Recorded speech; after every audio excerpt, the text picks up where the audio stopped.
Ok, merci beaucoup déjà de me donner l'opportunité de pouvoir discuter avec vous, de pouvoir passer un message. Déjà, je voudrais remercier tout le monde.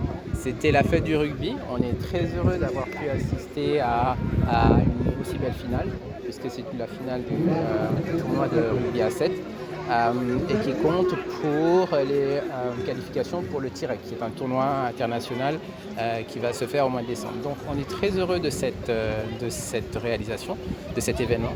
On est heureux de l'afflux des spectateurs, mais aussi des médias. Ça aussi, il faut le souligner parce que sans vous, c'est un peu compliqué. Et donc, vous soyez là, ça montre un peu l'intérêt que vous portez à nos disciplines.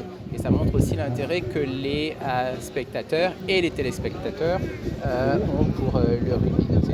Surtout le format de rugby à 7. C'est une formule avec les Jeux Olympiques qui a séduit pas mal de monde. Donc cette finale, elle est très belle, déjà dans l'organisation, dans l'afflux. Et puis c'est une belle journée, on a pu profiter d'un super dimanche avec pas mal d'équipes. On voit bien que c'est des jeunes qui vivent leur passion, qui la vivent avec beaucoup d'engagement, avec beaucoup de sportivité, mais aussi avec du fair-play. Et c'est ça en fait qu'on recherche. Les organisateurs aussi n'ont pas ménagé leurs efforts pour que ça puisse se passer dans les bonnes conditions. Et on est très heureux de tout cela. Et on n'a qu'une envie, c'est vous offrir encore un spectacle de cette qualité-là, encore plus à l'avenir, pour montrer qu'on peut créer du spectacle et c'est quelque chose qu'on peut proposer aux gens et qui nous et également véhiculer des valeurs du rugby qui sont le courage, la passion, la solidarité et proposer aux jeunes des activités qu'ils puissent mener. Ce qui a été déterminant, c'est l'engagement. On connaît très bien l'équipe de la SFAC, une équipe qui est solide.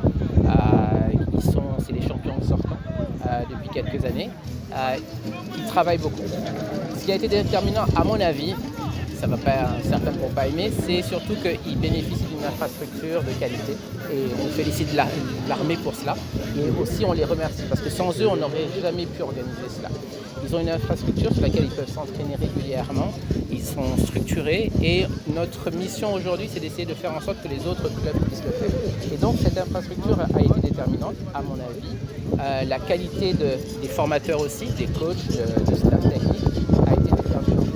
Pourquoi ? Parce que de plus en plus, on a une montée en compétences de nos techniciens qui se forment ici au Sénégal et à l'étranger. Et on peut raisonnablement penser que ça a été quelque chose qui a vraiment porté ses fruits.